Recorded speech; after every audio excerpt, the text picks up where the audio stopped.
Yes, kutoka ndani ya jiji la Dodoma, makao makuu ya nchi. Hapa ni Jakaya Kikwete Convention Center, mahali ambapo mkutano mkuu wa Chama cha Mapinduzi unafanyika, na pembeni yangu nipo na RJ Romy Jones, ni mmoja kati ya makada wa Chama cha Mapinduzi ambaye amefika hapa pia kama mwaliko.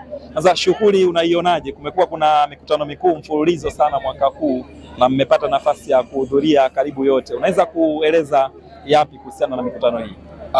Huu mkutano hasa huu ambao umefanyika leo, ambao kicommunication, huu umekuwa ni wa kirafiki zaidi. Ni mkutano mkubwa kwa kufanyika na ni wa kirafiki, na ni watu ni wengi sana. Watu ni wengi kiasi cha kwamba matenti mengine yamewekwa nje ili watu wote tuwepo hapa, ambao waliokuwa ndani wanaona live, tuliokuwa nje tunaona kupitia screen na nini. Kwa hiyo ni kitu fulani ambacho ukija ukiwa mmoja wa waalikwa lazima ujisikie nayo ni mmoja wa Chama cha Mapinduzi. Yaani lazima ujione nawe pia mimi katika serikali nipo, nachangia namna moja ama nyingine. Labda umeonyesha nia ya kugombea ubunge kwenye uchaguzi mkuu wa mwaka huu. Unaenda jimbo gani?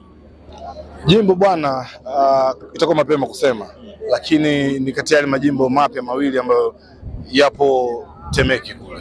Ndio. Na ukiangalia nini ambacho kimekusukuma kwamba kutaka kuania ubunge? Kwa sababu tumeona kuna vijana wengi ambao wameonyesha nia kwenye uchaguzi wa mwaka huu, na wewe ni mmoja wapo. Nini kinakusukuma kutaka kuwa mbunge? Mimi bwana, kikubwa zaidi nataka kuwatumikia vijana, kuwatumikia wananchi kwa pamoja, kwa sababu najiona nina nguvu. Najiona nina nguvu, kijana na mwenye uweredi mkubwa. Nipo kwa jamii, nasaidia jamii kwa uwezo wangu mdogo, lakini sasa nataka nisaidie jamii kwa uwezo mpana, yani kwa namna moja ama nyingine. Niache tena kusaidia kwamba huyu unampa shilingi hii, huyu unampa shilingi hii, huyu unampa hichi, unampa hichi.